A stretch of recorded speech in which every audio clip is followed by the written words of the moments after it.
Sziasztok! Ebben a videóban ismételten érkezem nektek egy ilyen reggelis, vacsorás miket ettünk videóval, ahol csak tojásos reggeli megoldásokat hozok nektek. Ezek a mi kedvenc variációink, hogy hogyan készítjük el itthon a tojást, és persze ezeken felül szeretjük azt, hogyha csak simán főtt tojást teszünk, vagy csak egy tükörtojást, vagy csak egy egyszerű, semmit nem rakunk bele, rántottát fogyasztunk, de nagyon sokszor szeretjük egy kicsit feldobni a dolgokat, hogy egy picit változatosabban étkezzünk, vagy hát együk és fogyasszuk a tojást. A legtöbb amúgy tényleg nagyon egyszerű elkészíteni, talán egy vagy kettő van egy kicsit, ami ilyen pepecs, vagy picit tovább kell várni, míg elkészül, de a legtöbb az tényleg nagyon gyorsan megvan. Akkor mutatom is, hogy mi hogyan szoktuk a tojást reggelire vagy vacsorára elfogyasztani. Az első ilyen étel az igazából a rántotta ázsia módra, méghozzá kimcsit rakunk bele, amint tudjátok, nagyon szeretjük az ázsiai konyhát, és a kimcsi hozzáadásával egy kicsit ilyen fanyarkásabb rántottát tudsz kapni. Mi szoktunk hozzárakni békönt vagy sonkát, ami éppen van itthon, hogy legyen benne hús is, de ezt természetesen el is lehet hagyni, és a szín kedvéért, meg azért az íz kedvéért is új hagymát szoktunk még hozzáadni. Ez egy tényleg nagyon jó alternatívája annak, hogy hogyan fogyasztod a rántottát. A következő étel, az nem tagadom, az nekem is egy pár gyakorlásba került, mire sikerült megcsinálnom. Az annyi, hogy 3 tojást felvertem, és rárakok erre egy tortilla lapot. Nekem ehhez a serpenyőhöz pont 3 tojás szükséges ahhoz, hogy így ellepje szépen vékonyan, és addig sütöm, amíg a tortilla lappal együtt meg nem tudom fordítani. És amint megfordítottam, igazából utána azt töltök bele, ami van itthon, amit szeretnék fogyasztani. Jelen esetben én csak sonkát raktam bele, illetve sajtot, de ezen a ponton nyugodtan rakhatsz már bele akár paradicsomot vagy paprikát. Annyi, hogy ne töltsük nagyon túl, mert akkor nehéz megfordítani, mert még egyszer át kell fordítani, hogy mindegyik oldala ilyen szép barnára süljön, és akkor így lehet fogyasztani, kvázi szendvicsként. A következő az igazából egy nagyon egyszerű saksuka, de szerintem annak se lehet mondani. A lényeg, hogy én egy egész ilyen darabolt paradicsom konzervet öntök a serpenyőbe, ezt egy kicsit megfűszerezem só, bors, bazsalikom, oregano, és én jelen esetben 4 darab tojást raktam hozzá, rögtön igazából, amint elkevertem a fűszerekkel a paradicsomszószt, és hagyom itt szépen alacsony hőfokon, hogy a tojás igazából készre süljön. Nem mindig tudom eltalálni, hogy egy picit még folyósabb legyen a belseje, jelen esetben egy picit már keményebb lett, de amúgy ízben meg nagyon jó így ez a paradicsomos, tojásos egyveleg, és akkor így a paradicsommal együtt ez így igazából egy elég kiadós étkezés.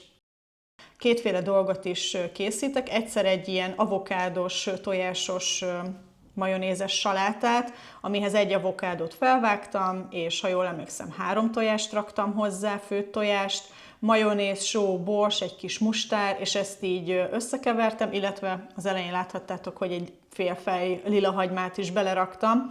Ebből nem szoktam sokkal nagyobb adagot csinálni, mert ezt érdemes aznap elfogyasztani, hisz az avokádó miatt ez meg tud barnulni másnapra. És akkor amit itt igazából még csináltam, az egy toast, egy halál egyszerű omlettet csináltam, itt is 3 tojást felvertem, és csak hagytam, hogy megsüljön, nem is forgattam meg. Ez egy szép vékony omlett, házi kovászos kenyérpirítós, rá a tojás, rá a békön, és avokádó, mert az is volt még, és akkor erre is csak egy kis só, bors és ennyi. Úgyhogy ezeket a toastokat vacsisztuk, mert így akkor minden igazából el is fogyott egyszerre.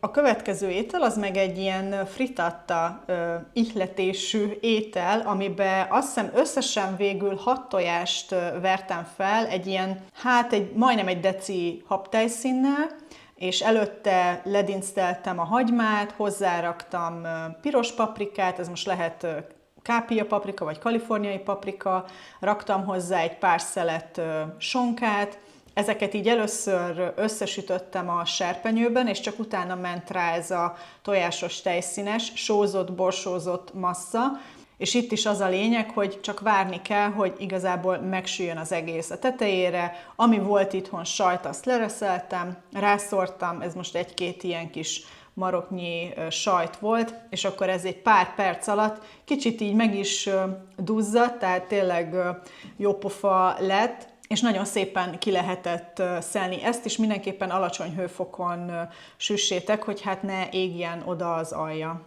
És amúgy tényleg a tejszíntől nagyon finom, krémes, lágy textúrája volt, úgyhogy nagyon ízlett. És akkor emellé is, ami van otthon zöldség, azt lehet fogyasztani, tehát paprika, paradicsom, uborka, bármi. Ismételten egy kicsit ilyen ázsiaibb vonalon vagyunk, ez még a régi serpenyőmmel készült, de a lényeg, hogy ha van megmaradt rizs valamilyen főétel miatt, azt nagyon jól fel lehet használni ehhez az ázsiai ételhez, ami igazából annyiból áll, hogy egy ilyen bögre, hát annyi adag rizs, amennyit úgy érzel, hogy meg tudsz enni, és 2 tojást ráteszel, leöntöd egy teáskanál szójaszósszal, szezámolajjal, megszórod egy kis csípősolajjal, most nekünk ez jelen esetben sriracsa volt, ami itthon volt. Ha van otthon egy kis újhagyma, azt is rá lehet rakni, illetve én szezámmagot is szórtam még rá, és a lényeg ebben az ételben, hogy amikor így szépen megcsináltad, utána jól össze kell keverni, és úgy kell fogyasztani.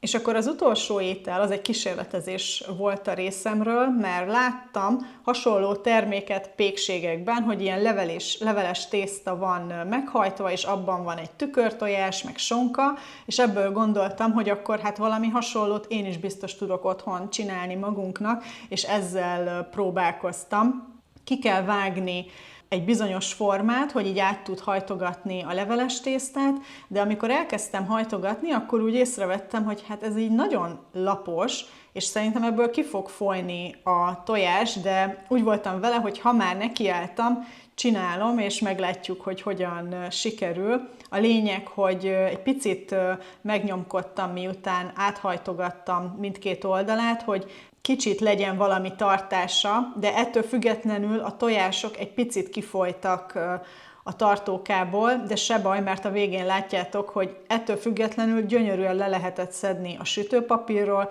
és egy nagyon jó pofa megoldás volt, úgyhogy biztos, hogy fogok máskor is csinálni ilyet, hisz egyszerre sok ilyet tudsz csinálni, és nem is tudtuk mind megenni az Ákossal, a leveles tésztának köszönhetően, ugye nem kell hozzá kenyeret tenni, csak max egy kis plusz zöldséget, ami van itthon. Nagyon, nagyon finom volt így enni.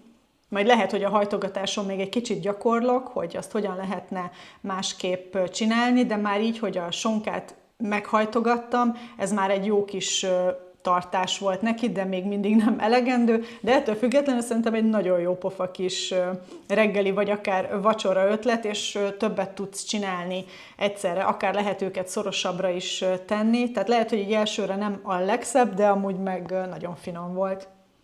És akkor ezek lettek volna a tojásos reggeli vacsora ötleteim, variációim számotokra. Remélem, hogy tetszett a videó, és hogyha igen, akkor megköszönöm, hogyha lájkoljátok. Ha nem szeretnétek lemaradni videókról a jövőben, mindenképpen iratkozzatok fel a csatornára. Találkozunk a következőben. Sziasztok!